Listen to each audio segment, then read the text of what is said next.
Il est libraire depuis 4 ans et travaille désormais à la librairie Appalaches de Sherbrooke. Il nous présente aujourd'hui sa suggestion littéraire. Guillaume Cabana, bonjour. Bonjour. Bonjour, tu es libraire et tu travailles désormais à la librairie Appalaches de Sherbrooke.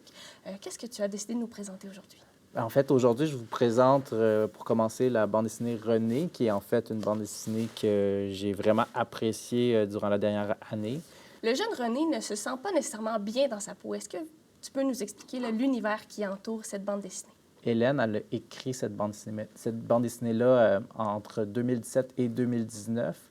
Et le personnage là, auquel on va s'attacher au courant de l'aventure, c'est René, qui est un petit garçon qui est hypersensible.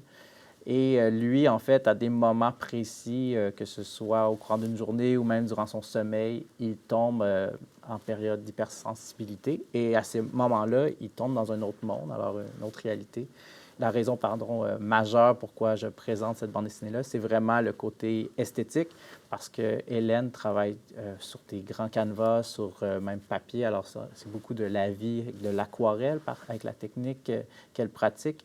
Et pour moi, c'est vraiment la force de ce roman graphique-là, c'est l'idée d'avoir un visuel qui permet d'aller dans le détail, dans le souci aussi d'exprimer la sensibilité au monde du personnage, mais aussi d'aller chercher des jeux de couleurs, aller chercher aussi une profondeur dans les autres personnages qu'elle tente aussi de démontrer, parce que c'est aussi un monde imaginaire. Alors, c'est des créatures comme des Wendigo, des fantômes, des êtres two-spirit. On sent vraiment qu'on tombe dans une autre réalité.